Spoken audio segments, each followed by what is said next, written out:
dit to do, and welcome into More Important Issues. It is Thursday, September 5th. This week, this Thursday is a little bit more exciting than last Thursday. It's kind of the glorious thing about college football. You get week one, which is the start. It is the official start. But then you get week two, where it feels like a real opponent. It is, unfortunately, a neutral site game, but it's a real opponent. And this is college football playoff implications. So this is as real as it gets as far as I'm concerned. I mean, this is going to be a fun one. Most of us will be in Charlotte, North Carolina. Landon's already there. We're going to check in with him. We'll check in with him here later. I've got Joey with me. He's a little under the weather, so we're going to try not to go to him too much. It's okay. We're gonna bear through. I'm about to lather up my tongue in lidocaine. We're gonna push through because the Vols play this weekend. Prime time, was it ABC? 8. Yeah.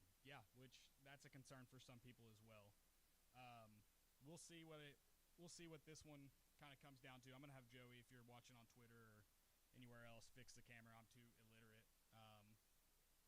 to know what to do here. Okay. Yep, I've got it now. Look, I'm learning. But yeah, Landon already made the trip early. He's, I guess at work they just said the Vols need you go, and he got Friday off. Good for him. I'm happy for him. We're gonna do this. We're gonna duke this out, if you will, for the Duke's Mayo Bowl. We're gonna get through this show as we look forward to an NC State team that has college football playoff hopes as well. Maybe has an ACC title in mind. If you didn't watch the Western Carolina game last Thursday night, that they do have those thoughts ahead. They have those hopes ahead. So we will get Landon to talk more. We've also got another guest coming on here shortly to talk Tennessee football, preview NC State. That's Ben McKee. Excited to get Ben on the show. Friend of the show. We know him well. One day we'll get him out on the golf course, and that'll be a good time too. I wish we had Landon here, because I don't. First off, he won't agree to anything we come up with. We should have prepared better for this weekend. There should be a mayonnaise bet on the line somewhere. At the bowl game, coaches get mayo dunked on them. I think there should be I guess he should have shown up. I guess we can come up with it and make him abide by our rules. I'm down. Just 2v1 majority. Sure. Yeah, majority. This is a democracy, Landon. Majority rules. I think it's something like you got to eat a whole jar of mayo if you don't. Whoever's farthest from the score prediction or something. Okay, I like it. Duke's Mayo specifically. Get Landon's. Let's go. Actually, let's go. Nico passing yards. Okay, that's hard, but okay. Well, because furthest from the score prediction is kind of hard to. Like, are you gonna go like total or like how far Tennessee was off? Like, are you just going total? I think. Yeah, maybe I don't know. That's a good question. Now you've brought up some great points that I have not considered. That's tough. I don't know why you did that to me. By the next hour, we're gonna have something together. We'll have it sorted out. Maybe Landon will come on and bring us some good thoughts. I'm gonna do my last old man complaint. Maybe we'll see. These games should be played on college campuses, though. Going to Charlotte, we talked about it with Will before he got out of here, but Charlotte's great. It's cool. Whatever. I would rather go to Carter Finley and see Tennessee play NC State. I know NC State fans would rather come to Neyland to see them take on Tennessee. We've got to get rid of these, and the problem is suckers like myself will be in attendance for that. We buy the tickets. Why would they not keep doing it when we buy the tickets? We're always going to buy the tickets. It drives me nuts. We were here in 2018. I'm sure Vol fans are, unless they drank that memory away, which I would envy. 40-14 against West Virginia. I think it was the Belk kickoff classic at that point. I don't think Duke's Dukes Mayo had the right to it yet. So maybe that'll trend in bring in some luck there. I don't. Someone help fact check me on this. Listening to Locked On Vols, Eric Kane had the Locked On, I guess, Wolfpack guys on there. He said Dave Doran was 2-2 against SEC teams ranked, or not ranked above, ranked, I guess, behind number 13, which Tennessee's conveniently ranked 14th. I see that he's 1-5 against SEC teams as the head coach of NC State, and yeah, I mean, he's only played one ranked SEC team, and that was A&M, and he got spanked, and that was number 19. I don't know. Maybe I'm wrong. That was an NC State stat pulled out, so probably some cherry picking too. Definitely some cherry picking. They threw the number 13 in there, an interesting cutoff. You'll get my full thoughts on this game. It's one I'm really excited for. I think it's an absolutely winnable, probably beyond winnable game for Tennessee. As I mentioned before, college football playoff. I mean, this is a massive game for Tennessee as they look to get into the first 12-team iteration of the college football playoff. I mean, I'm fired up. I keep going back and forth, and I've got, I don't know, the line's messing with me, and I know it shouldn't. The line's always right somehow, but I mean, this time I'm like, it really isn't. But 7.5, 8 is still. It's at 10 right now. There's a lot of money on Tennessee though. That's the thing too. I think it opened at 5, 6. Which I think that's a good pick for Tennessee. Now the money is trending towards Tennessee, and I still have Tennessee winning by 2 scores, which we'll talk about more later. But I think you got to be careful about the line now because there's just a lot of money going Tennessee's way, and I think part of that too. People are excited beyond just fans of Tennessee. People believe Tennessee may be real this year. They have a quarterback in Nico Iamaleava. I practiced it. Iamaleava. I'm saying Lay. lay, but we say it quick. Iamaleava. See, I didn't want to get into this. Iamaleava. It's one of those, like, when I say it wrong, I can't say it right. I know how to say it, but I can't. Iamaleava. Yeah. Iamaleava. There you go. That was it. Yeah. That was without the Lee. Good job. Well, when you say it fast, like Iamaleava. Maybe. I'm saying lay. I trust you. I mean, yeah. I trust you. I believe you. It just, yeah, it's a hard name to say. But anyways, they believe he's legit. Lot of excitement around him and the rest of this Tennessee football team. We'll preview NC State. We'll get ready for Charlotte right when we come back from the break. Stick with us. It's More Important Issues on Fan Run Radio.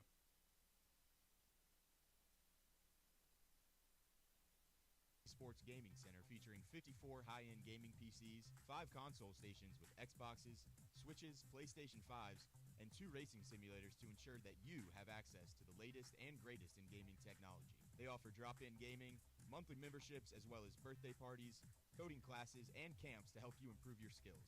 Stop in and see them at 108 North Peters Road, or check them out on Instagram at KnoxEsportsGG or online knoxesports.gg.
are back here in the White Claw Hard Seltzer Studios. I'm Caleb. With me, as always, Joey Boots. Not with me today. Landon, I know you guys miss him. Call him right now. I gave you his phone number last week. Call him right now. Tell him you're disappointed in him missing the final episode before a massive game. A big trip to Charlotte that he got ahead of, but he had to, I guess, beat the team down there. I'm not sure what's going on with that. It's playoff time. I mean, if you want to be in the playoffs, this might be a hot take. You got to win this football game. I think when you look at winnable games for Tennessee, not winnable, that's not the right word, but games that Tennessee should win, they're going to be favored in, for example. This is one you can't drop. You can't expect to pick them up elsewhere. I think we went on a show, Joey, Tuffy Talk. Shout out to Tuffy Talk for having us. Go check them out with a couple NC State guys and talked. And they asked if this game was bigger for NC State. The way Tennessee fans were kind of blowing it off and NC State fans seemed more excited for this game. And I think there maybe is some it off, if you will, but I think that's more just maybe some arrogance. I don't know, which is fine. I mean, I don't think it's being blown off. I just think it's that you have bigger. Geez, even saying bigger games to look forward to later in the year sounds blow-offy. It's your first test. It's a ranked opponent. Sure. You know, even though they look pretty bad against West Carolina last week, and we're down heading into the fourth, you don't want to overlook it because you have to win. If Tennessee doesn't win, like now the season looks way different. Which was kind of my point, my rebuttal to that, if you will, is I think this game's a lot bigger for Tennessee than it is NC State. For the simple fact that I think NC State has a road, if they lose this game, to being an auto qualifier. Yeah. And I don't think Tennessee has that road. The stakes are higher for Tennessee, so that makes it more important for Tennessee. But was it Dave Dorn? Is that how you pronounce the coach's name? Yeah, former almost Tennessee head coach. Exactly, and he ended up taking that contract extension, and he's taken them to their, best, coach record. I guess best coaching record for the football program yet. So this would be like, beating Tennessee here would be massive for them, but they don't need it as much as we need to beat them. So it's definitely a must-win more for Tennessee. Yeah, I think so too. And I think you look at this NC State team, they certainly do lose a fair amount, especially on the defensive side of the ball, just lose a good bulk of their turnovers, but they also return a fair amount. They've still got guys on the defensive side of the ball. They get a transfer in Jahad Carter that didn't play last week. They also, and I mean, to be fair, when you look at last week against Western Carolina for NC State, how does that defense look? Which is not like they got a ton scored on them. They were trailing going into the fourth quarter, but more so because their offense. Western Carolina only scored 21. All three of those touchdowns coming before the fourth quarter, but they do lose Cade Fordham in the first drive of the game. To be fair, to a very dumb targeting call, and I'm against targeting call, but if there is a definition of it, Cade Fordham showed the very definition of it. And then I think you just had early on Grayson McCall just really struggled hitting the deep ball, which in his career he's certainly not struggled in that area. He's a 63% passer before this season in 15-yard passes, 15 and more. So not a guy that normally struggles there. And then he finds a guy that is going to treat him right the entire year in Kevin Concepcion, and they hook up for 3 touchdowns. And that's going to be his go-to guy this season. That's going to be his go-to guy Saturday. A guy Tennessee has to find a way to. You're not going to eliminate him. You're not. He's going to get his due. But is he scoring 3 touchdowns or is he scoring a touchdown? What that looks like for him, it's going to be a tough task for Tennessee to try to slow him down. But one I think is doable if you kind of have everybody involved. And they've got some more threats in Justin Jolie, and Tennessee fans should be familiar with that name. He was a guy that Tennessee really wanted in the transfer portal and just wasn't able to get a tight end from UConn. They have a freshman in Noah Rogers that had a really good game against Western Carolina. In his 3 targets, he had 43 yards receiving. So plenty of targets for a guy like Grayson McCall who's found a lot of success in his career, but also just has the ability to make plays. And I think the 60 points is a sucker bet because it almost seems like a guarantee in the over. And I don't know what it's climbed to now. I got to think it's moved up. No, it's still 60 and a half. And it just feels like a sucker bet because you look at these two teams, you look at their defenses, and I think Tennessee's, especially their defensive line, I mean, they're better than you would think would get that many points scored on them, but you know how this shakes out. It just seems like the 60 is the easiest over of all time. Under. Okay. Well, look, I thought with LSU USC, I was like, these defenses suck. We're going to beat each other. It was like 0-0 first quarter. You know, they got a little bit movement going. It was like 24 combined by half. But I don't know. I like this game falling somewhere in like the 24 to 33, 34 area, like right Which is just shy of it. It's close. Yeah, no, I mean, I'm sure it's gonna be a close line, but I'm not gonna. And I'm not touching it, obviously. But yes. If you hear me say, touch. when I say I want to take the Tennessee over or take the Tennessee over, if I say anything about Tennessee, I'm not betting for, I'm not betting against Tennessee. I don't touch Tennessee. It's always been bad. I don't need to be angry at them for losing me money and then just angry because college football makes me angry because I'm an irrational person. I don't need that. I'm not going to do it. But yeah, and then you going back to this game and NC State as a team, they also have a guy in Jordan Waters, a transfer from Duke that rushed for 120 yards on the ground against Western Carolina and 2 touchdowns. And he'll be their premier back. He will be the guy that gets the football. He'll touch it a lot. It's funny, though. You look at these two teams, and I'm sure if you just polled even college football fans, random college football fans in the country, you said, who's going to throw the ball more Saturday, NC State or Tennessee? And everyone would say Tennessee. Everyone. I think it's NC State threw the ball a whole lot against Western Carolina. I think they're going to throw the ball a whole lot against Tennessee, and part of that being they're going to test Tennessee's DBs. They're going to test those safeties especially and say,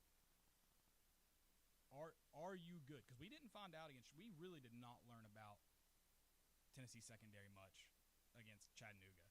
We're going to find out Saturday against NC State. They're going to test them.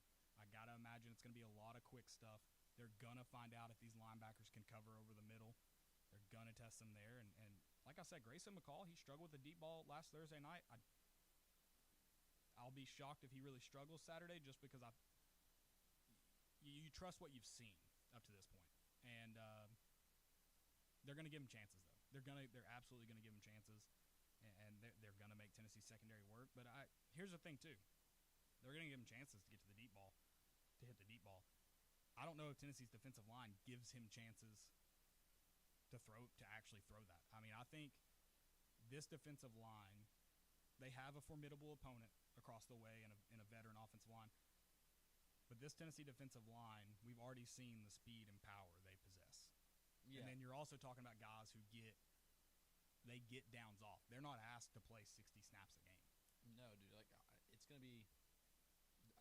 When you were saying it, I do think the backfield's going to be a chance where they can kind of take advantage of us, and we're actually going to have to see whether we're able to fill those gaps.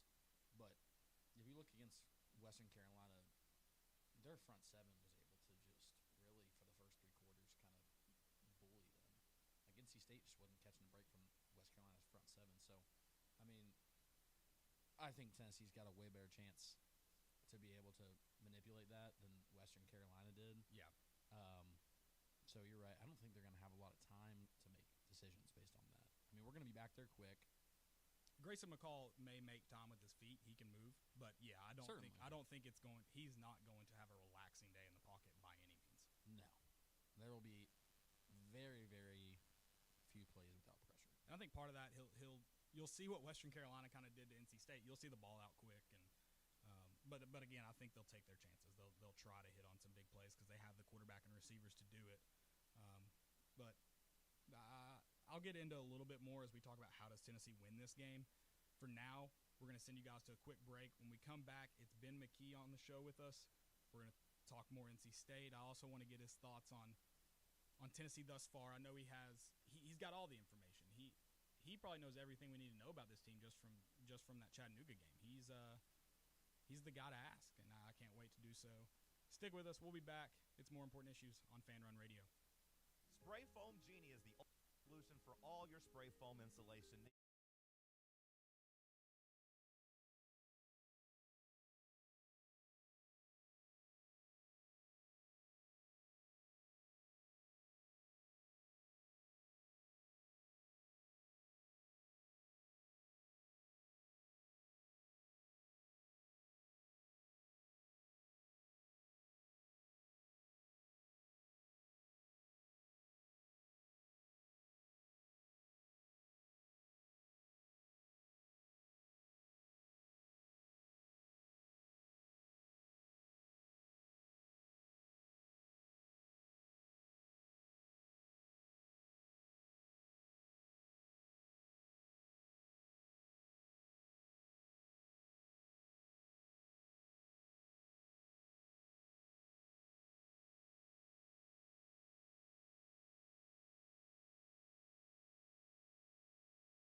We are back here in the White Claw Hard Seltzer Studios talking more Tennessee football, NC State. Joining me now is Ben McKee. Ben, thanks for hopping on, man. Yeah, appreciate you having me on. How are you? I'm doing good. I don't have Landon with me tonight, so I'm doing a little bit better than normal. That's a good thing in my book, I suppose. No, I kid. I hope Landon is doing well. Y'all are killing it, so happy to be on here and talk some ball with you. Hey, I'm very excited, and I hate to do this to you. It's Ben McKee from GoVols 247. I'm going to ask you about Chattanooga. You see Tennessee, you see Nico for the first time. Did it answer? Do you have any seeing them play in a game? You saw a full 60 minutes, or I guess at least 30 minutes. Did you learn anything? Do you feel better about something? Do you have any more questions? I feel better about the offensive skill position players. Now, I do think you have to take it with a bit of a grain of salt, just because it was Chattanooga. But I thought even against that level of competition, they played better than I was anticipating. Brew McCoy looked quicker, looked even better, which is remarkable. He did a great job of attacking his rehab and getting back healthy. But in the midst of coming back from a gruesome ankle injury, leg injury, he got even better somehow. In the midst of it, got even quicker. So I was very impressed by Brew, obviously very impressed by Dante and Brazel. And, I mean, you didn't even have Squirrel do much. And he's going to receive a ton of targets this year. Chaz Nimrod, there's a lot of buzz about him. So that receiver room's even deeper than I think I anticipated, even further along than I anticipated. And same with the running backs. Obviously, I expect a big year from Dylan Sampson. I think he's probably the most underrated skill position player in the SEC. I certainly think he's the most underrated running back in the SEC. I don't know how he was not on one of the 3 all-SEC teams. There are not 6 running backs, and I think it was actually 7 because I think there was like a tie for one. But there are not 6 or 7 running backs better than Dylan Sampson in this league. But Cam Seldon, Deshaun Bishop, they looked great, and I wasn't expecting Cam Seldon to look that great right away just because he's coming off of that offseason shoulder injury. So I feel better about the skill position players. Not that I was down on them or anything, but just more along the lines that they're further along, more explosive than I was anticipating. And Nico was awesome. I don't know that I expected him to be practically almost perfect and only play one half of football. But I did expect a big season from him, obviously, so I wasn't too surprised by his performance. And I'm expecting a big year from him, but I'm holding out until this Saturday night, just a little bit more before I completely divulge in the Heisman conversations. It would be the biggest surprise of all time, of course. And again, I think Nico's in for a great year, but I do want to see it against NC State and Oklahoma before I completely go off the rails with the hype train. Yeah, I think that's fair, and I'm unfortunately I say I'm bought in. I'm kind of with you. I'm waiting, but I'll say it, kind of speaking into existence type deal. I want to go back to Brew McCoy. So I'm assuming you guys are at practice. Have you guys talked about his body transformation and I just missed it? Does he just look better on camera or something? Or I mean, that dude somehow looks way more athletic than he ever has, and he was already a freak athlete. Yeah, I will first say that we don't get to see a ton of practice.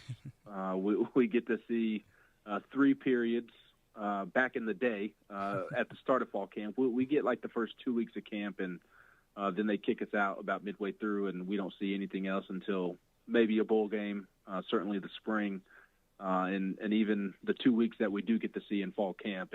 It's 3 periods, and one of the periods is stretching and handing the football off and practicing mesh and read option and all that fun stuff. So my point is we don't get to see a ton, but that was a bit of a conversation during fall camp. It wasn't anything amongst the media that was talked about over the top or anything, but I do feel like it was at least a conversation in passing. From the moment fall camp started, Brew has looked like $1 million. I mean, he's toned down, he's lost weight, he's added a step or two. He's quicker, he's more agile, and you saw that. So when I think it was Joey Halsley, I believe Joey Halsley said he looked like a superhero, looked like Superman.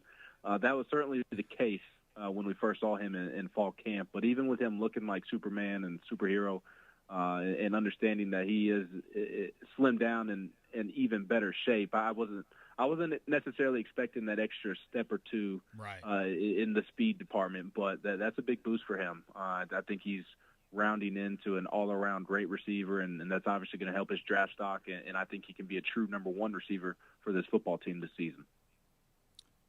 Yeah, certainly. He's got he seems to have all the tools. We knew he had some of them, and he's just built on those. We've got Ben McKee here on of GoVols 247. I do want to flip to the NC State game, Ben. This is college football playoff.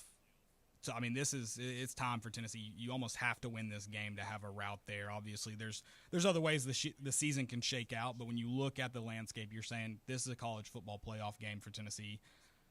When you look at this NC State team, they certainly have more questions. There are more questions, just a lot of transfers, ton of talent. What do you see as the biggest factor for Tennessee this Saturday when you look at NC State? In terms of it being a positive matchup, I think, going into it? Yeah, I mean, how does Tennessee win this, or what does Tennessee got to, what does NC State got to fail at, or Tennessee got to beat them at specifically on the field there? Yeah, there's two things, and it's such an interesting question as it relates to this particular matchup, because I think first and foremost you start by talking about Kevin Concepcion, their playmaking receiver. I mean, that kid is an absolute stud. He's a true sophomore. I believe he played in 13 games last year and played in 14 with Western Carolina. So this will be his 15th career college football game, and he's doing things that haven't been done at NC State since a guy named Torrey Holt was doing things. So that's a pretty good company to hold there. So Tennessee is we talked about the Chattanooga game. One thing I did not mention is that game was not a big enough test to learn anything about the secondary, whereas this game will certainly be a test for the secondary. There's a couple of playmakers that they have to worry about, and it starts with Concepcion and then Justin Jolly, the UConn tight end who lit it up in Neyland last year and considered transferring to Tennessee, but Tennessee elected to go in a different direction. He ends up at NC State, and he had a nice outing in the opener. So there are some weapons that are going to test this secondary, and so that is certainly it's weird, like the way that I'm thinking about it this week in terms of like that is what concerns you if you're Tennessee, is those playmakers testing the secondary. But I would say that this game is going to be won in the trenches. I think Tennessee has the advantage with its defensive front going up against NC State's offensive line, and vice versa. I think Tennessee's offensive line has the advantage against a stout NC State defense as well. So I think this is a game that's going to be won in the trenches. That NC State offensive line, it was a weird performance in the opener. I thought they got pushed around by Western Carolina. And what makes it weird is there's a lot of experience that returned along that NC State offensive line. They're top 10 in returning combined starts, and you would not know it the way that they got pushed around. I mean, I think it was their starting running back that transferred from Duke, who had a nice career at Duke, Waters. He had like 32 yards or so on 12 carries for the first three quarters, and then they kind of popped off in the fourth quarter. But they could not run the ball at all for three quarters. And if you're struggling to do that against Western Carolina, what are you going to do against this defensive front? So I think those playmakers for NC State, Grayson McCall, I think those are kind of what keeps the coaches up at night. But I also think that this game is going to be won in the trenches, and I do think that those matchups in the trenches favor Tennessee. Absolutely. I think that's the key part, and something I've been kind of thinking about and want to get your thoughts on it too. When you talk about this Tennessee defensive line, that's obviously one of the biggest X factors. It's one of your biggest strengths. It's got to perform. I think I want to know, and I want to see it Saturday night, can they get home on, not just in the pass game, but can they be effective in the run game with four guys, or is it going to require constant help from the linebackers? I think for Tennessee to be successful Saturday, I see it as you got to be able to be really, really effective with four guys, because I think the way they like to find Kevin Concepcion and the way they finally kind of broke out against Western Carolina, they're going to want to do a lot of stuff over the middle. And as much as we want to say, hey, secondary, pick it up, that's your linebackers that make those plays. Yeah, absolutely. That's a great point. And, I think a lot of people have just gone on this offseason assuming that Tennessee's linebackers were going to be a strength or not be the weakness that they were at times last year, especially the second half of the year when they were a bit banged up and they had some young guys playing and kind of learning on the fly. That position has a lot to prove. I mean, I think Keenan Peely's in for a great year. I would be surprised if he did not have a strong season, but even he has something to prove playing in the SEC. Now, this obviously is not an SEC game. I'd like to think that he plays well against NC State, but even he has something to prove against SEC competition. And I don't mean to minimize NC State's offense at all. They have playmakers, again, that are capable of beating Tennessee. And then after Keenan, I mean, you have a bunch of young guys who are stepping into big roles for essentially the first time in their career. So the defensive line is obviously going to make life easier on them because they theoretically are not going to have to clean up as much as you ordinarily would behind a weaker, lesser defensive front. So I do think it starts with the big uglies up front, and I think that's a fascinating storyline as well going into this game is how they're able to not only play against the run, but also generate pressure in NC State. It's fascinating what opponents are going to choose to do in terms of defending James Pierce Jr., because if you decide to devote a lot of attention to James Pierce Jr., which would seem like the logical thing to do, well, that means that Tyree West or Bryson Eason or Amari Thomas or Omar Norman Lott, on and on and on, Joshua Josephs, I mean, those other guys are getting one-on-one matchups, and that's going to be a tall task for any opposing offensive line to not only slow down James Pierce Jr. with multiple guys, but then the rest of the line, the rest of the protection, win their one-on-one matchups. So for me, there's question marks at linebacker, as we just talked about. There's obviously questions in the secondary. It all starts with the defensive front helping out those units as they progress throughout the season, because the defensive line can obviously be those two units' best friends. But that's going to be a big key on Saturday. And you'd like to see Tennessee take that step because they were pretty good overall against the run last year, but they were also inconsistent at times. That half of football against Florida, the second half against Alabama, the Missouri game, it left a sour taste in what was an overall good performance for the defense last year, especially against the run. But they just weren't super consistent. You would think with pretty much the same group being back and being older and having more talent that it would be more consistent this year.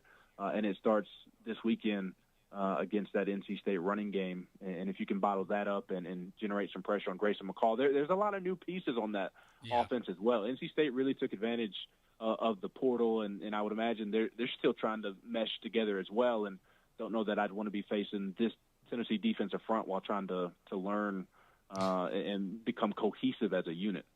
Absolutely. Definitely plenty of tests for NC State, and they get to find out what is their identity, what they think they are Saturday night. Last question about the defensive side of the ball. A lot of people going into Chattanooga very excited for Boo Carter. People still excited after a solid performance for a true freshman. Is he starting for Tennessee Saturday night? Oh, that's a great question. I honestly don't know. I will learn when you learn. My guess would be no, just because it's his second career game, and Christian Harrison is an older guy, and Christian Harrison did get the start in game one. Obviously, Boo flashed there, particularly on the pass rush, on the pressure. I don't think there's any doubt that Boo has the higher ceiling. But right now, Christian Harrison has the higher floor at the moment just because he's an older player. He's going to know where to be theoretically at all times.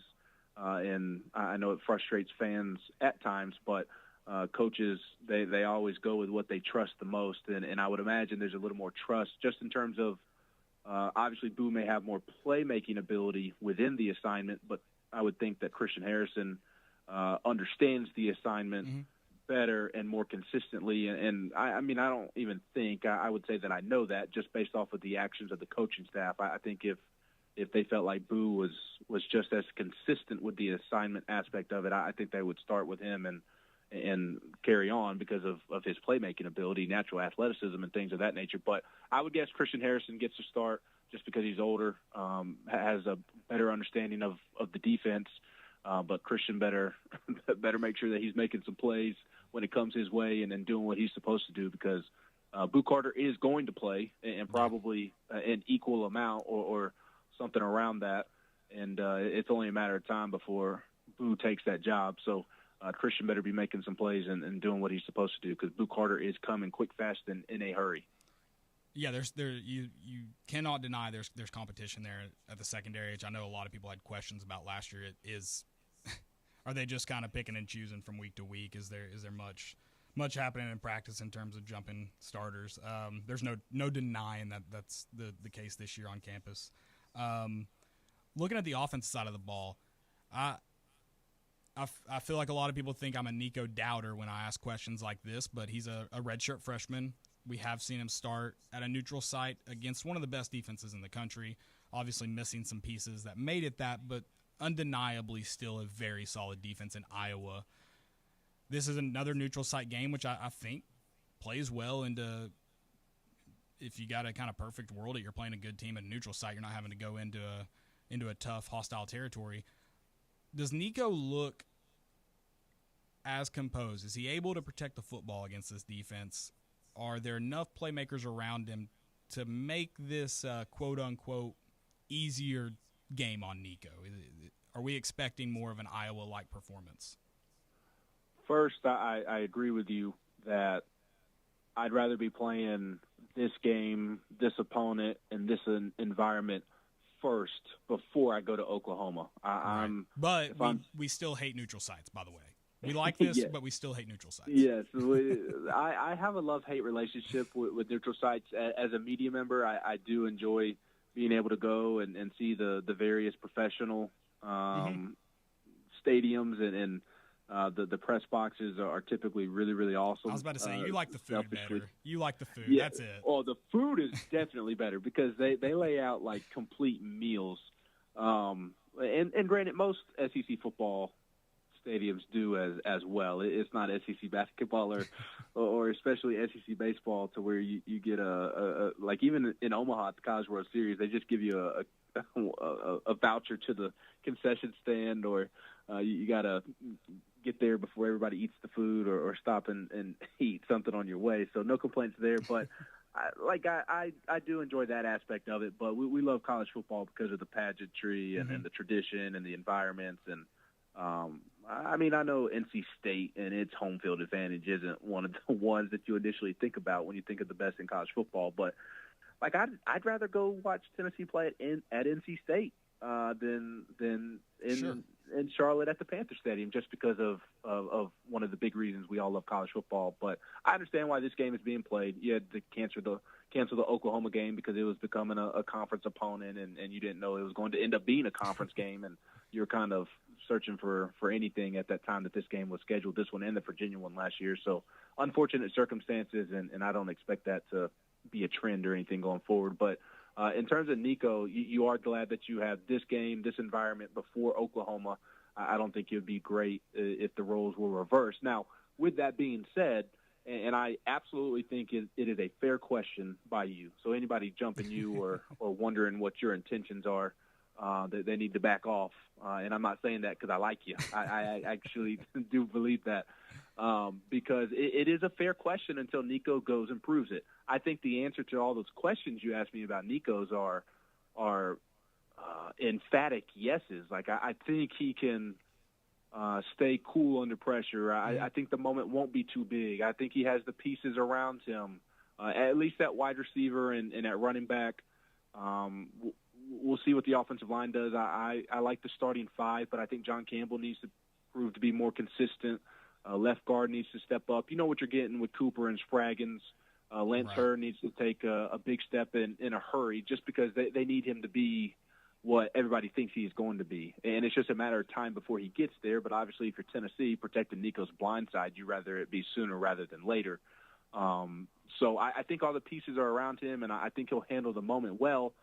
But the reason it's a fair question by you is because we just haven't really seen it yet. And we had thought a lot of things over the course and time of being sports fans that just didn't work out the way that we thought it was going to work out. So it's absolutely a fair question by you until Nico proves it. But I would also say on the other side of the coin, I would be absolutely stunned if Nico proved to struggle in these type of moments. I think these moments are going to prove to be where Nico is best. I think that's his best trait as a quarterback. Obviously, he has the elite, natural, raw arm talent that is just God-given, uncoachable, and all those buzzwords.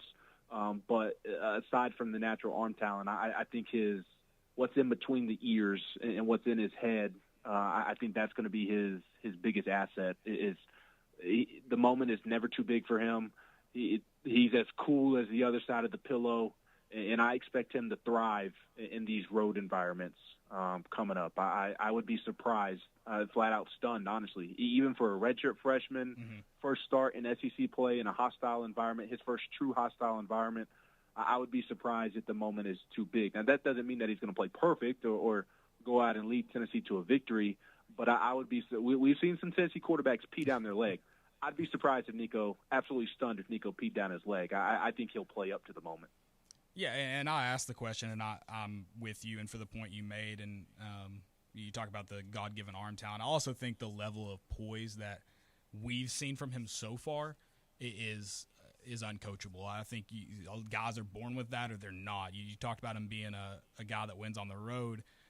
You're either a road dog or you're not. That's not something that happens. There's been far better quarterbacks in Tennessee football history than Casey Clausen. He's the only Iceman. He's the road dog. And well, it's just born with it or not.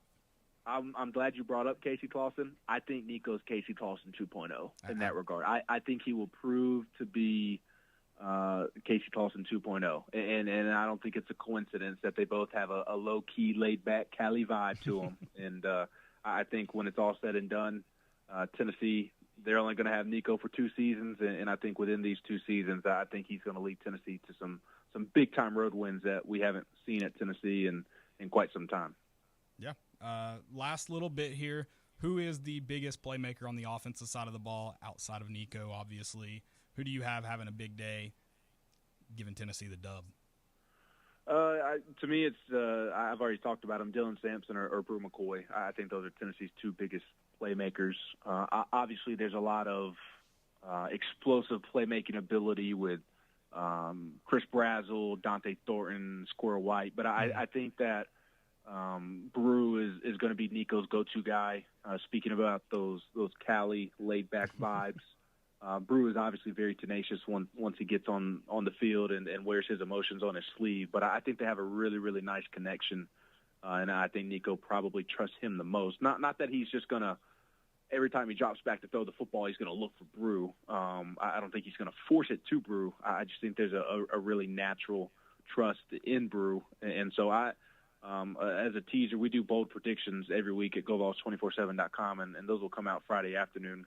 One of my 2 bolds is that Brew McCoy is going to catch 2 touchdowns. I talked earlier about how NC State has really utilized the transfer portal this offseason on offense. They have even more so on defense. And in the secondary specifically, I think they went out and got 2 transfer corners, 2 transfer nickels, and like a transfer safety or something along those lines. There's a lot of transfers in the secondary for NC State. And, talking about trying to learn to be cohesive as a unit against this Tennessee defensive front, how about the backfield and the defense as a whole trying to become cohesive and grow as a unit against this up-tempo Tennessee offense? I don't think that's very ideal. And one of their starting safeties is out for the month of September because he's working back from a torn ACL, I believe it is. So I think that Brew McCoy is going to have a big day. I think there's a receiver that is going to have just an absolutely massive day, kind of like Dante did last week, and I think this week it's Brew. And I see the way Western Carolina ran the ball against NC State last week. I see Dylan Sampson in this Tennessee running game doing the same thing. And I said it earlier, I think Dylan Sampson's the most underrated running back in the SEC. Might be the most underrated skill position player in the SEC. I think he has a big game as well. I talked earlier about how I was impressed by how far ahead Cam Sutton was just based off of him being limited with the shoulder rehab this offseason. And Dylan Sampson was a bit limited in fall camp because he tweaked his knee. It wasn't anything serious. They were just being more cautious because you don't want to lose Dylan Sampson, obviously. And he was more explosive than I anticipated in the opener because of how much time he missed in camp. So I thought Dylan Sampson looked like $1 million, and I think They really held back their star players last week, and I think a lot of those guys are going to be unleashed on Saturday night. Yeah, I think this looks like especially for 4 quarters, but I think it looks like a different football team. Different's not the right word, but it's not the same. It's certainly not the same team you saw against UTC. Last question, Ben McKee of Go Vols 247 Sports. Appreciate you hopping on. Give me your score. Give me the actual score. I'm not even going to call it your prediction. I know you've got the answers, so let's hear it. Did I give it away that I'm picking Tennessee in my tone and my answers? We'll have our official predictions tomorrow. So I haven't submitted it yet, but Swain did ask me on the Swain event on Thursday morning, and I believe I told him 38 to 17. So I don't know that Tennessee's going to win by 50 or 60, like a lot of Tennessee fans overreacted when they watched NC State play on that Thursday night. Right. But I certainly thought there were some red flags in that game. I think they're a little bit better than they showed in that game, but I think there were some red flags as well. And I just simply think that Tennessee has the better quarterback. It's not going to be a hostile environment. At best, it's 50-50 both ways in terms of the environment. So that's not going to affect Tennessee, obviously. And I think they have more talent. I think they have more athleticism. I think they have more depth, size, length, all those fun buzzwords. So I think Tennessee wins comfortably and wins by double digits, somewhere in that 15 to 20-point range, whatever the difference is between 38 and 17. I didn't go to math school. I went to journalism school, and I barely did well in that. That's fair. I can't ask you what it is because I don't know it myself. Ben, we appreciate you hopping on. Not sure who you've got to share the car ride with going to Charlotte, but hopefully it's comfortable, and we'll see you there for sure. Maybe. I guess you'll be hanging out in the AC. So regardless, I appreciate you hopping on tonight, man. I will be in the AC. Last time I was there, I was in the stands. It was before I started covering games full time. It was for the West Virginia debacle. So I sat in the stands and sat through a weather delay in that one. My good friend Rob Harvey almost got us in a fight with West Virginia fans because he was popping off at the mouth. So I will thoroughly enjoy sitting in the AC and dining for free and having Wi-Fi this time around. It will not be a comfortable drive. I am driving somebody. It will not be a comfortable one, but it's okay. Basketball and baseball season, it prepared me for these moments. So I'll be rocking and rolling. Absolutely. I appreciate you. Hey, thanks, Ben. Have a good night. You too. That was Ben McKee of Go Vols 247. We appreciate him hopping on, giving us the lowdown on this NC State team, and also obviously talking a little Vols. Guys, stick with us after this break. We'll be back, talk a little bit more Tennessee football. How do they win Saturday? It's More Important Issues on Fan Run Radio.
We are back here in the White Claw Hard Seltzer Studios.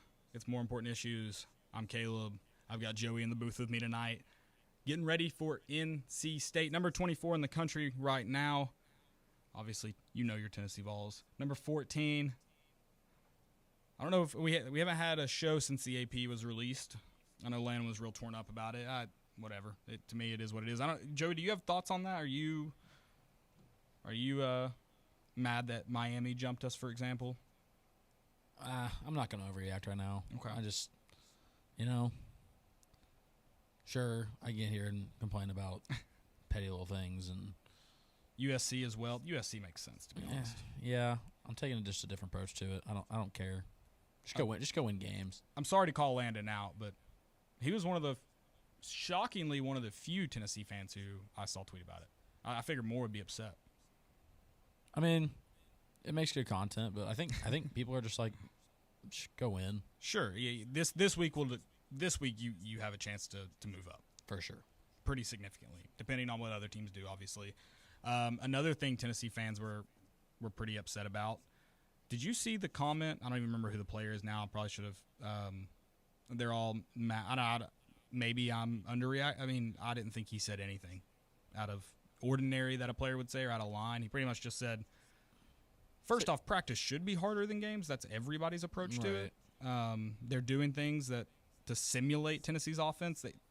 And what is he going to say? No matter how much we practice, we can't beat we're them. going to see. Yeah, I mean, it's he's like, crazy. If we do everything right, we're going to go out there and beat them. It's like, yeah, that's what every team says and does. They try their best to beat us. Yeah, I thought it was an overreaction too. Sure, and my favorite part too is the NC State fans arguing back. No one's mind has ever been changed on the internet. Certainly not on a social media medium. Yeah, no one's ever seen something and gone, "Oh, you're right, my bad." Thank you for pointing that out. Ever. I've done. Not about sports though. Yeah, no, maybe about like something more serious. Yeah, no, you're never gonna change my. If I say something about sports, you can directly come to me with evidence, and I'm still gonna say it's falsified evidence. Absolutely. And that's what you should do.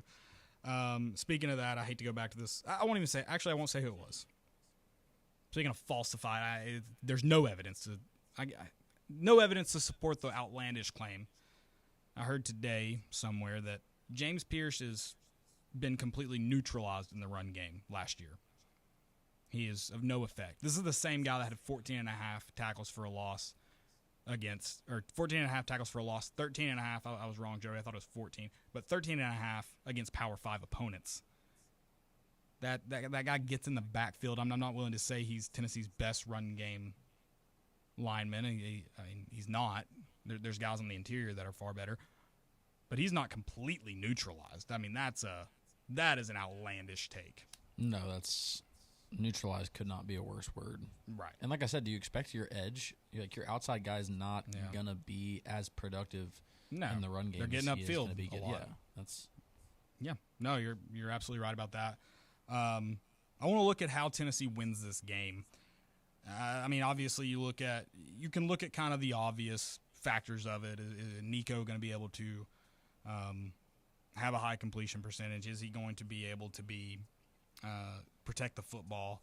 And I'm sure some of mine are still obvious, but I hit on this with Ben a little bit, and I think this one's really, really important.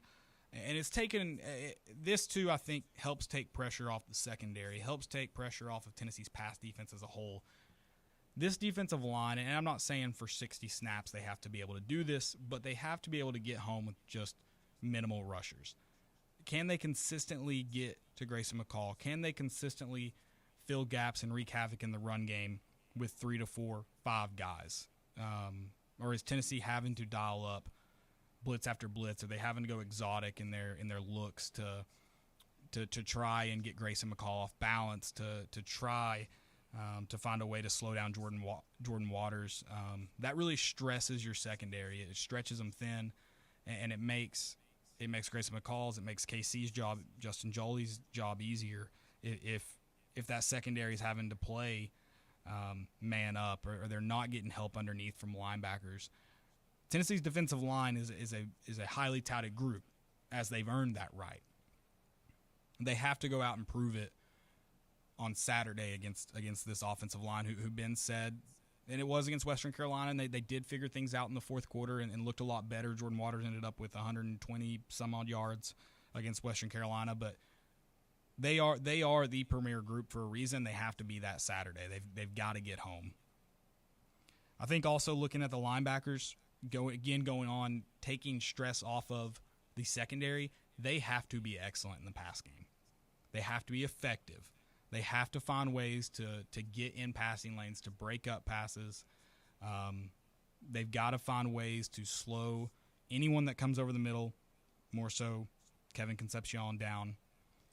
Again, you're not going to stop him. You're just not. He's going to get his due, but you got to slow him down. You got to not let him be the premier guy in Saturday night's game. Looking at the offensive side of the ball, I talked about Nico's got to play a clean game. Of course, he's got to play a clean game. That's just part of winning football games. I think though it's on the play calling. It's on the offensive line. They've got to protect Nico. Ball out of his hand quick, especially early on. Get that secondary who has been alluded to is newer. There are some returning guys, but there's a lot of new faces there too. Get them off balance. Nico's going to get out of the pocket. He's got to protect himself as well in this game.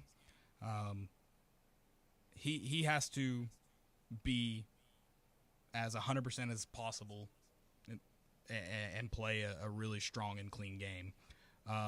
That's another. I don't question it. We just haven't really seen him challenged. I think the biggest thing about a guy like Hendon Hooker, who we look at and we go, he has the ability to be a 2022 Hendon Hooker, have that kind of year. I'm not questioning it. I know it's going to sound like it, but I'm interested, and I'll say fired up to see, does Nico have that toughness about him? Is he going to get hit hard and pop right up? Is he going to take hard runs, maybe break a tackle? I won't say run a guy over. I know he showed us that in a little bit in week 1 at Detroit, but I don't remember a whole lot at Tennessee of just running guys over. But playing through contact, and then where a lot of quarterbacks are up slow. I mean, Hendon popped up and he's back at the line of scrimmage ready to play it down. I want to see if he's that tough.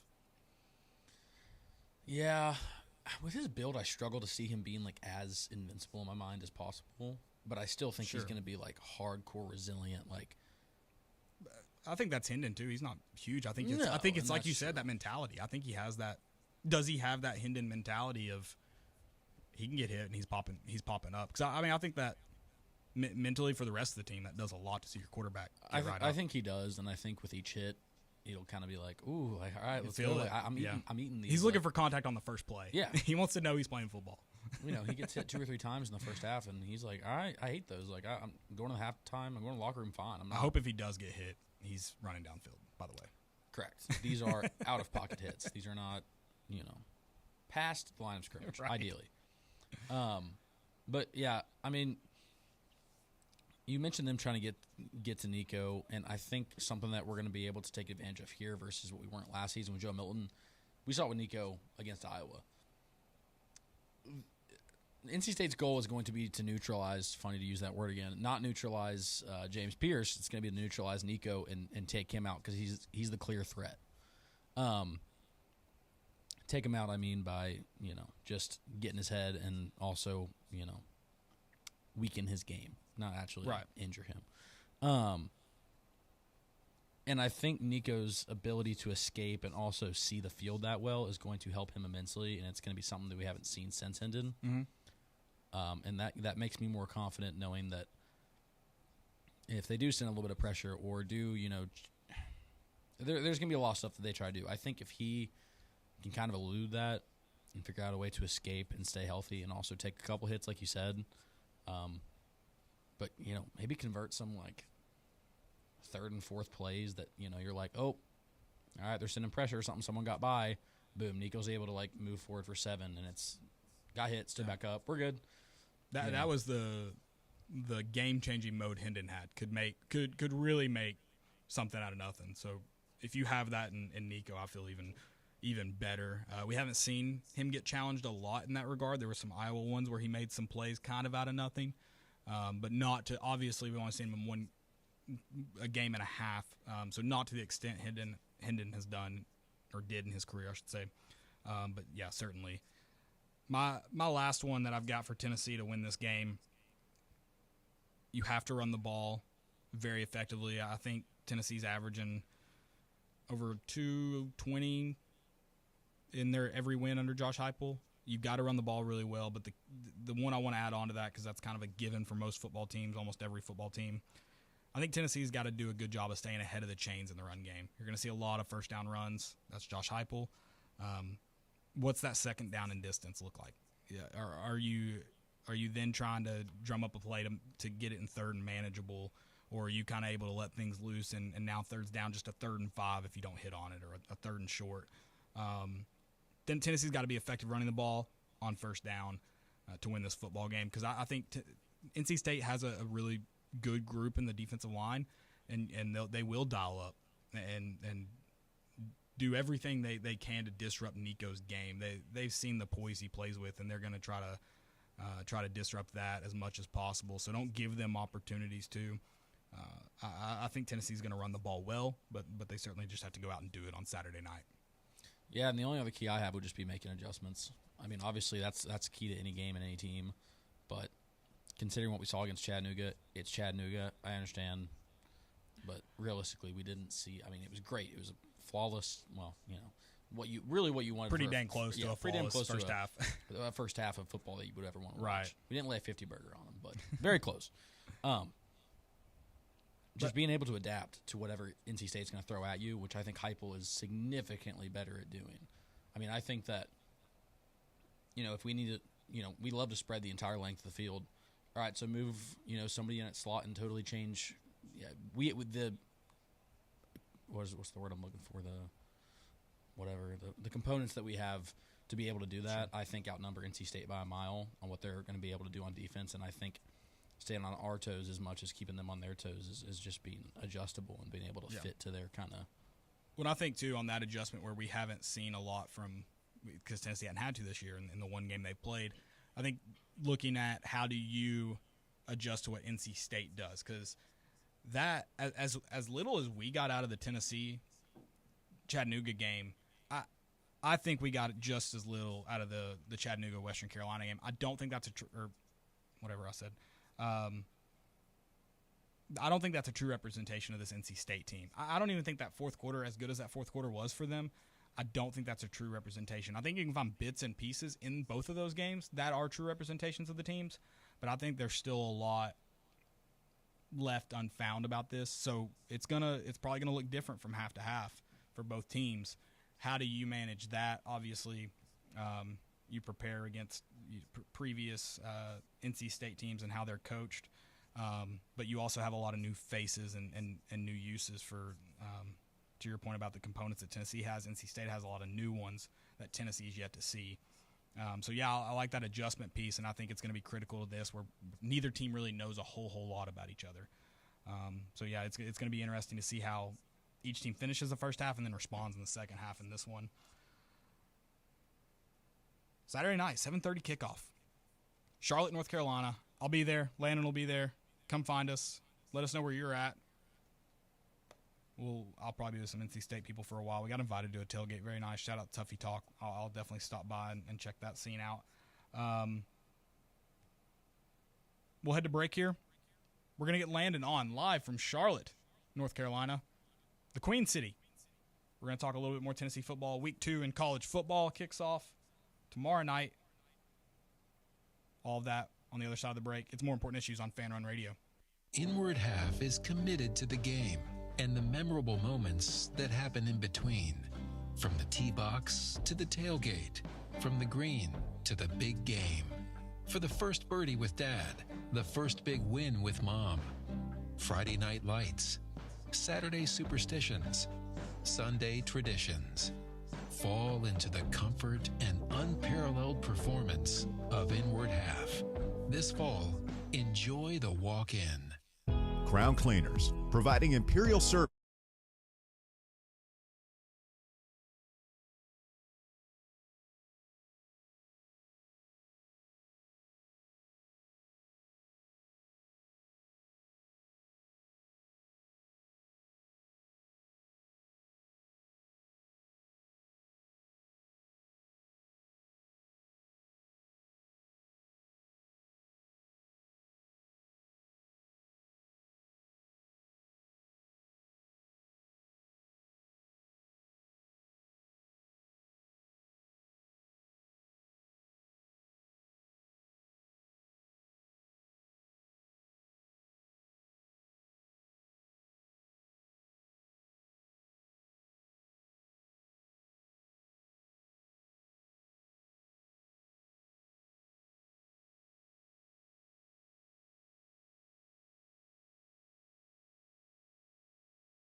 Back here in the White Claw Hard Seltzer Studios.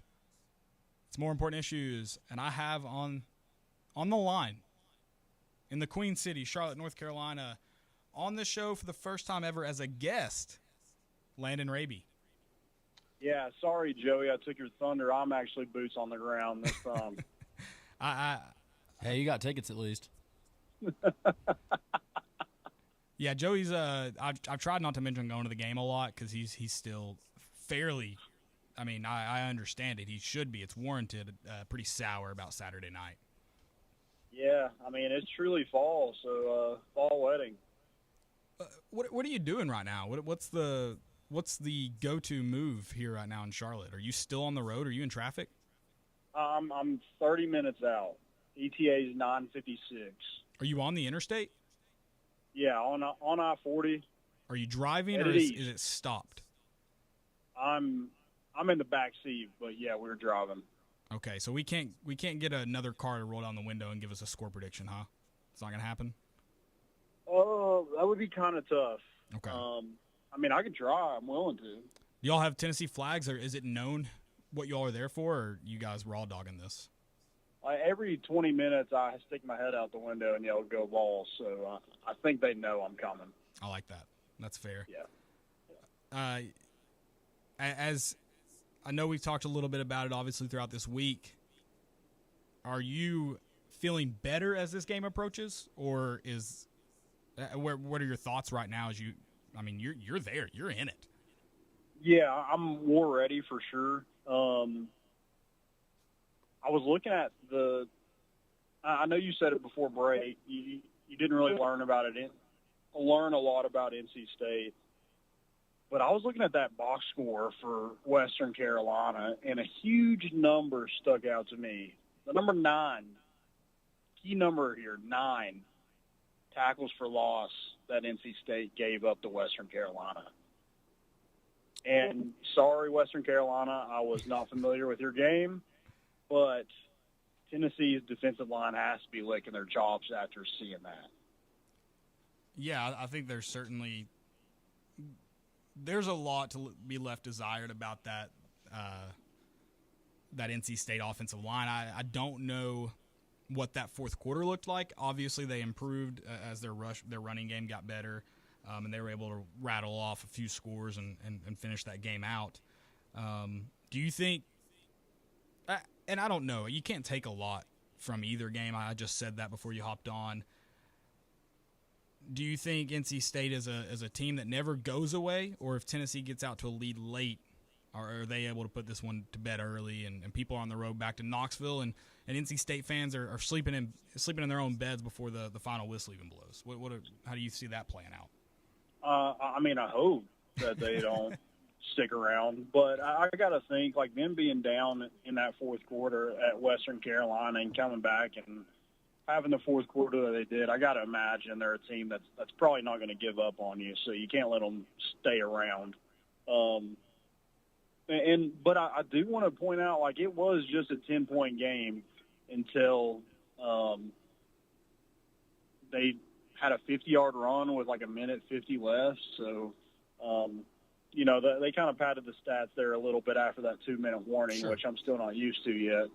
So it wasn't – I saw a lot of NC State fans on the line or the X universe, and they're like, well, we did kind of take care of business there. I'm like, well, like a 10 point to 17, that is a huge difference. But you scored that last touchdown with a minute 50 left. It was kind of over. You'd already milked the clock down where Western Carolina had no chance of winning that game. Yeah, no, absolutely. Mr. Positivity here. I'm going full-on balls in this one as I get closer to Charlotte. To be fair, you were full on balls pretty much the moment Chattanooga ended. Sure.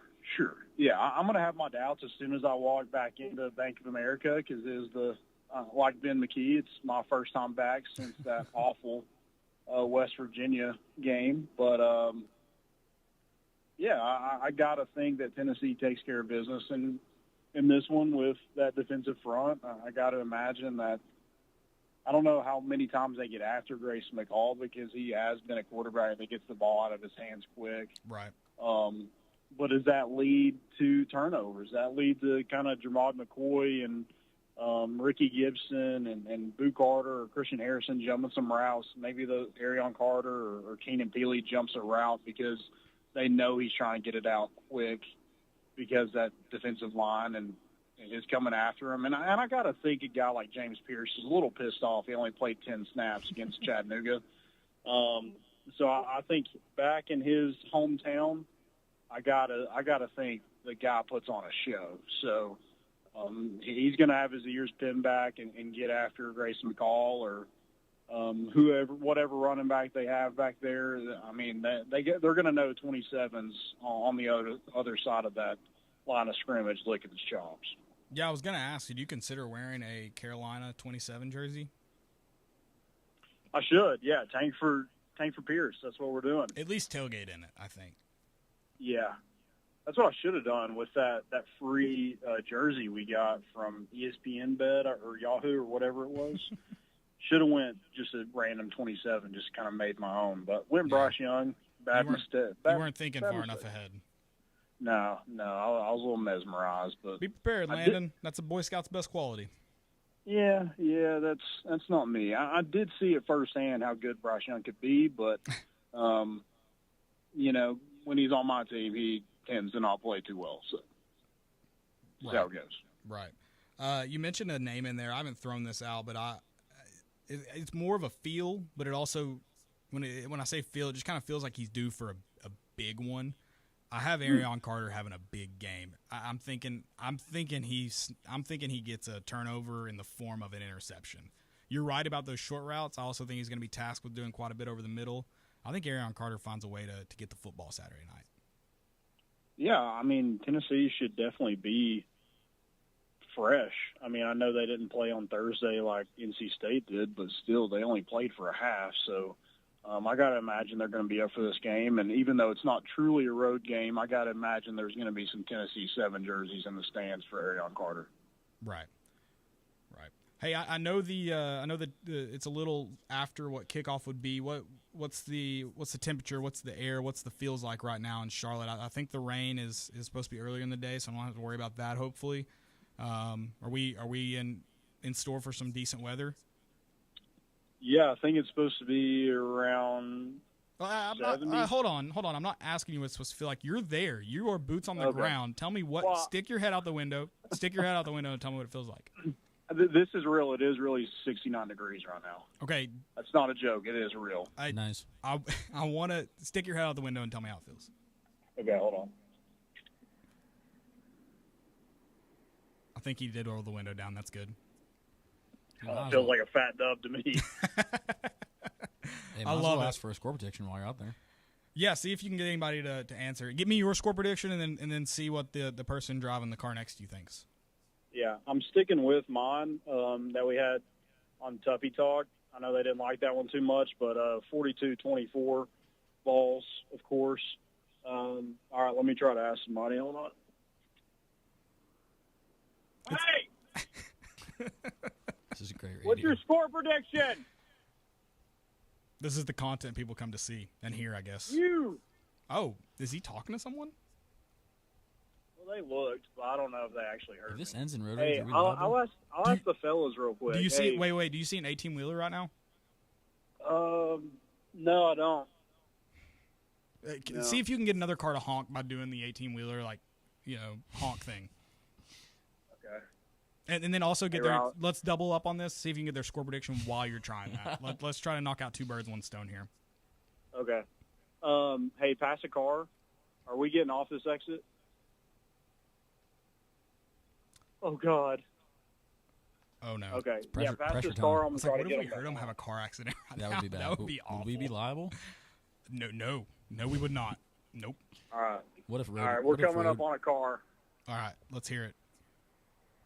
Give me 3 claps. Honk! Oh, she was texting. Call the cops. Did you get her license plate number? Yeah, I should. You should have.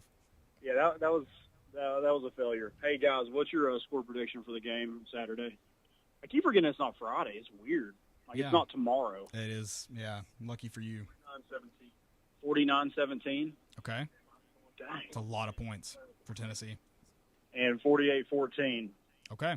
I like both of those. I would prefer that over my score, so we'll roll with those for now. Landon, What did you say? I'm still sticking with 38-28. Okay. Joey? Yep. 36-20. Okay. All right. I like that. Let's go. Joey he's almost talked his way into the Vols and NC State hitting the over. He's getting there. I think by the end of the show we'll be close. Okay. Yeah, close. just keep talking him up. Yep. Landon, we appreciate you hopping on. Landon Arabia, More Important Issues, as a guest on More Important Issues. Be safe out there. One more thing. Yeah. Guys, love you guys. Also, Joey, good luck on your speech, my guy. Appreciate it. Hope you feel better. We are going to make it work no matter what. All right, boys. Matter. Thanks, Landon. Be safe. Go Vols. Go Vols. Landon Arabia of More Important Issues. As a guest on More Important Issues. I did forget, Joey has a best man speech. Have you written it, or are you going all feel? I've written it. Okay. Especially if I try to go feel with this, where I can get about 15 words at a time. Maybe that would be better for you're me. You're not this kind of speech giver, though, right? You've taken enough speech classes. You know how to do it. Yeah, it's, you can glance off the phone, look up, speak. Have you considered going note cards to be real professional? I think the phone's a better look. I think the note cards are. I think it looks like that got prepared. Yeah. I don't know. You should consider note cards. I'll consider it. It's also in like 48 hours. Well, less than that. I don't think I have any in my backpack, unfortunately. I would have given you some if I had them. Appreciate it. I'll do what I can. We gave our score predictions, 38-28, 36-20. Correct. Tweet yours at us. We're going to talk some Week 2 college football, hit on some picks, make you some money. Just kidding. Don't ever bet what I bet. It's More Important Issues on Fan Run Radio. We'll be back.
Welcome back into the White Claw Hard Seltzer Studios. More important issues here on Fan Run Radio. Week 2 in college football. Some good. Hey, listen. I think enough games for a solid week 2. There's enough in each slate, especially. I think we can't complain. These are just kind of we're just waiting till late September and October here. But we have some good ones. Kicking off with noon. That's the Big Ten noon kickoff, whatever they're calling it now. CBS. If you're not fired up for Texas, Michigan, check your pulse, brother. Well, this one's technically Fox. Because they got... Oh, yeah, it is Fox. CBS yeah. is the 3:30 game, I guess, still. Yeah, because it's weird. It's still, it's an absolute... People are going to jump on me for this. This game should not be at noon. 3:30 just feels right. Night game doesn't. 7:30 doesn't feel right. Texas Michigan feels like a 3:30 kickoff. Noon's just I don't know. I think having noon be a prime time is a travesty. I think correct. I think you said. Did you say also 7, or are you sticking with 3:30 only? 7 will be fine. Okay. Later the better in terms of like wanting to party and like especially there and the energy and I think stuff. But even 3:30 is like ideal if we want to actually have to pick one out. It's also just it's not 3:30 you can make time in a Saturday schedule. As someone who prioritizes college football, I'm on my couch really. I try to be on or in a chair at a tailgate in front of a TV by 9 for college game day. I prioritize that stuff. It's still sometimes you prioritize the college game day and then you got to do something at noon. It's much easier for 3:30 and 7. I mean, I'm going to be watching, and you watch on your phone. It's just not the same. That'll probably be a phone watch, the Texas-Michigan game, because I'm going to be in Charlotte moving around. It's going to be hard to watch a full game, one. It's going to be perfect for me. I'll be getting ready for the wedding. Yeah. I mean, this is a dude's bachelor private room paradise. That is the underrated part of, like, there. So if I'm going to pick one good thing about a fall wedding, the day of, where you're literally expected to do nothing. So they're just like, make sure you're in this room at the time. Yeah. Does that room have a TV? Perfect. If it doesn't, If it doesn't, I'm bringing one. Done it. We'll do it again. I need to get that info. Yeah. And you just, right now. you just sit there and you watch college football. So as much as they suck, you can find a redeeming quality in fall weddings. And it's not a huge one because you could be watching it in the comfort of your own home. But again, and I don't blame brides and the other women at the wedding, but if you are a male in a wedding, you could be the most trustworthy human being. You could be punctual.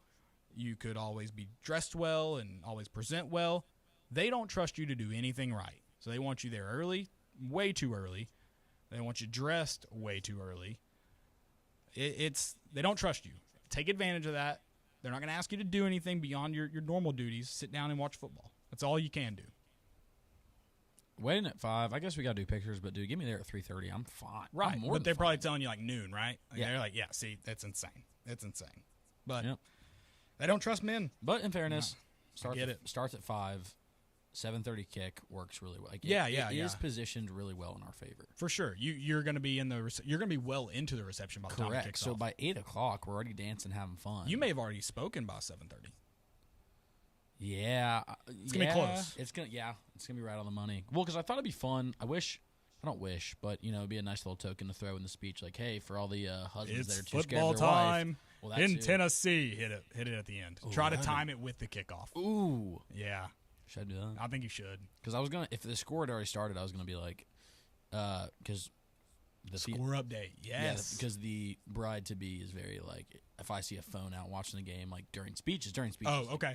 Maybe once people are dancing and stuff, that's fine. But like if people are, I'm just checking the score, like while people are talking, or like, You don't need note cards because you need to have the game on a mini screen while you're reading. Like screening picture in picture. Yes. It's like, dude, why is this guy's speech 15 minutes? And I'm like, hell yeah. But yeah, you guys are really great together. But yeah, I thought a score update to all the husbands that are too scared of their wives to check would be really fun. Absolutely. I think you got to hit them with that. Some more games of interest. Arkansas, Oklahoma State, obviously going to keep an eye on that one. Kind of curious to see if Arkansas can maintain it. Do not like the spread on that. I don't know which I don't know if Arkansas is going to present even close to real. More SEC, South Carolina and Kentucky. That's a 3:30 game. That'll be eyes on that one. Only of note because you've got Alex Golish and Bama has to play USF. That's a 7 p.m. kick. This is not notable to me. I won't watch it. I will obviously score watch it. Florida and Samford. They're obviously down bad as a team in terms of just the mentality and they'll beat Samford. I'm just not convinced it'll be pretty when they beat Samford. They won't do it how they want to do it, I don't think. No. It'll be fun to watch, though. Absolutely. Colorado and Nebraska, obviously some odds there as it's just it is the Dion effect people want to see, and then it's talked about so much, and I'm again not a game. I probably won't watch that game. I definitely won't. It's a 7:30 kick. But I'll be score watching that. Texas Tech and Washington State, 10 p.m. The Pac-12, the propaganda for Pac-12. By God, it's good. They convinced me. I love Pac-12 after dark. There is nothing better than getting home after a Tennessee game, DoorDashing Taco Bell, sitting on my couch, and just eating tacos. And Dude, Pac-12 after dark is just presenting to me. It's the greatest thing ever. They told me it never happened again. We've got a 10 p.m. kickoff with them. We've got a 10:30 kick between Mississippi State and Arizona State. We've got an 11 p.m. kick with Utah State and USC. Oregon and Boise kick at 10. This is the best Pac-12 after dark we've ever been gifted. And it's not even Pac-12. And it's not Pac-12. They're liars. They're frauds. I'm glad that conference got nixed. Well, Washington State is still trying to help us with that 10 o'clock against Texas Tech. Yeah, they're in it. They're in the mix. They're for helping. sure. For sure, they're in the mix. It's kind of like, Oregon, hey, we got you. We'll make it. Right. We'll make it possible to even still call it this. We're gonna make you feel like you're watching Pac-12 after dark, even though there's only 2 left. Right. Well, and Oregon State, they may be late. They're playing San Diego State. Yeah, true. I don't know what 10:30. time that game. It is 10:30 too. Yeah. The Pac-12 after dark is more back than it's ever been. It's back, and it's back in a fantastic way. Yeah, those are the games I'm definitely going to keep an eye on. I'm excited for a portion of those. I'm excited to see kind of what Arkansas is able to do against Oklahoma State. That's probably the one that I will be keen on. That's a noon kick. I will probably, for Tennessee's interest, I will probably watch that game more than I watch Texas, Michigan. I don't know, Fair. kind of your I don't know what everyone's thoughts. Scouting. It is won't be more- better football, but I'm No. too curious of a person. When that game's happening, I'm going to watch that one. Fair enough. Like I said, scouting is more important sometimes than you sacrifice your own entertainment for your Connor Stallions. Absolutely. Hit on some picks real quick. I don't love really anything this week. I took a lot of lines that are probably sucker lines. My first one, I've got Kansas over Illinois -4. It's in Champaign. I think Illinois is bad. I don't know how good. That's a touchdown, though. That's a touchdown. So I think it's doable. I don't love it. I won't lie. I won't love it. But Fair. I'm taking it. Kentucky -8.5 against South Carolina. I've got on that one, too. I hope it's like 21 points. And I think just want it to see could- South Carolina suck. I think it could be. Wouldn't it be real Kentucky to go second game of the year, play a bad South Carolina team on the I think it's on the road. At Kentucky. It is at Kentucky. Yeah. Even more Kentucky-like. To play a home game against just a team we just saw fall flat on their face. And they could escape with a win and it'd be less than a touchdown. But I don't logically see how. I'm with you. I think it's more logically it's probably a 2-possession, 3-possession game. I think Kentucky should handle them. The talk about being one in the trenches. Kentucky will. They're going to struggle with pass rusher. I'm blanking on his name. He's going to obviously provide threats, but there's not much more than that. Lock it in. 8.5. I'm taking it. I've given out 2. You give me 2, or give me one more, I guess, and then I'll So go you'll add 3. on to that one. Give me. This is crazy. Give me Ole Miss -43. That is crazy. The Jackson They're Dart gonna- wave is just. they're gonna it's score. MTSU. Oh wait, no. Wait. Well, my original was over 62.5, but I actually think I like the -43. Should I do both? No. Maybe double dip. I like that. I didn't realize that over was so. That's crazy. They're 43-point favorites with the over 62. I think I'm going to play that over. Because my thought was I like the over because I don't know that MTSU will score 20, but I think Ole Miss will score more themselves. I can think see Ole Miss scoring 60. I was about to say, I think if you're willing to take that over or that spread, you should almost just take the over. Yeah. I'm taking both. I like it. I'm going to hit that over with you. That's not one of my picks this week. I'm going the famous Iowa under, even more famous. It's Iowa State. Under 35.5. It feels like a sucker bet, but I'm going to be a sucker and take it. What's the total? 35.5. Love it. I'm eating it up. It's mine. I'm taking it. I love it. I don't know. I was between. I really want to bet against Colorado so bad. I do too. I just don't trust Nebraska. And they have Dylan Raiola. Raiola. Almost called him Raiola. I thought it was Raiola. Raiola. What did I almost say? Dylan Raiola. I think it's quick. Ray Liotta. That's it. The wrestler. Definitely not Ray Liotta. Rest in peace, Ray Liotta. I was like, I almost said it wrong. But yeah, I freshman quarterback. I think he's really, really talented. It's one of those that there's too many questions, and it's 7.5. I think last time I saw it. It's down 7. Down 7. That's just. And it's not a ton of points, but it's too many for me to like it. I'll take it anyway. All right, he's on it. I like Nebraska -7. I don't like the pick. I like that you're willing to take it. I need to clear that up. Stick to your guns. My last one, Georgia Tech over Syracuse -3.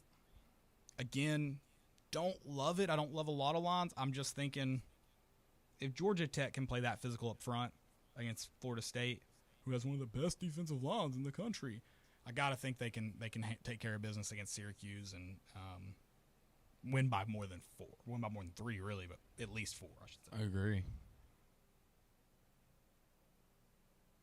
We'll see. We'll see how this shakes out. Did you give me 4? I can't count. I did. All right. Joey gave me 4. We'll have Landon tweet out his picks. Actually, I'll have him text me, and I'll tweet them out so that I can make them look worse. That would be better content. Tweet at us your favorite games to watch this week, your favorite lines. I'll probably follow them because I'm a sucker and addicted to gambling. If you're addicted to gambling, call Redline or something. One of those. I'm not sponsored by one of them, so I don't have to say 1-800-GAMBLER. That's it. I'm not addicted. Noted. Stick with us on the other side of this break. We're going to hit some questions. I've got one stupidity for you. We'll be back. It's More Important Issues on Fan Run Radio.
We are back here in the White Claw Hard Seltzer Studios. Going to wrap up this Thursday show here on More Important Issues.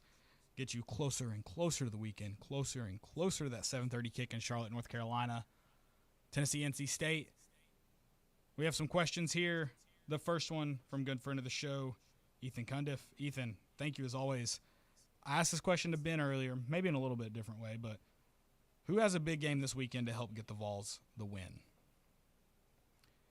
And I think this is a tough question because I think you can go either side of the ball. I think the offense is a little bit more spread out. I don't know if anyone has a massive game. I don't know if you're looking at it, and sure, there'll be an quote-unquote X factor, but I don't know if there'll be one that stands supreme among the rest. If it is, I'll say it's probably Dylan Sampson. But I think it'll be a balanced game. Tennessee's going to be able to do things both in the run game and the pass game. They're going to spread the wealth passing the ball, so I think it'll be pretty balanced. I think defensively, I think it's, again, the thing I've been restating over and over and over again. It is the guy opposite of James Pierce. Is it Tyree West? Probably, after what we've seen. They're going to key on James Pierce, both in the run and pass game. That guy can say they've neutralized him in the run game. Maybe he's getting double teamed. I haven't watched enough film to know. I don't know. Hit 14.5 tackles for a loss. But maybe they're double teaming him more. That gives more chances for Tyree West or whoever's opposite of James Pierce. I think that person is critical to Tennessee's success this week. James Pierce is going to play more than 10 snaps.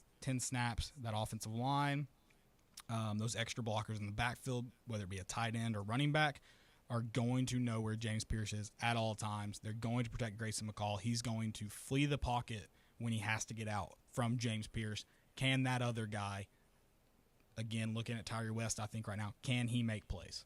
That's who I think is the one that has a good big game to give Tennessee the win. I agree. I think it was hilarious with Chattanooga. We were talking, we were like, when James Pierce did play, they tried that, and then Tyree West was like, yeah, I'll get 2.5 TFLs and a fumble force and a sack. Like, yeah, fine, I'll do it. Like, you can't, it's like trying to stop the water coming in with, like, just your hand. It's sorry. Right.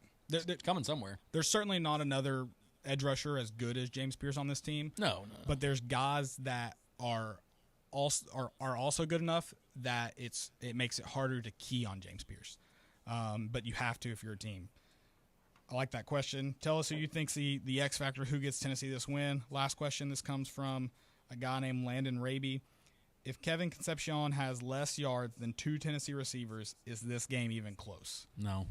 I don't see how it could be. I mean, that means 2 Tennessee receivers have to go for... Because we're just going to out-battle them anyway, which is what we've done for the past couple of years, right. Just be better on offense, even if our defense lacks a little bit and their top receiver's able to, make some good movements. If we've got 2 guys ahead of him and we're 4 really solid guys deep, I don't see how it happens. The only way possible. Here's the thing. I don't know if Tennessee necessarily wins big if somehow the game doesn't go how we want it to go. But if that's the case, if that scenario, the over's hitting, and it's just a shootout till the end.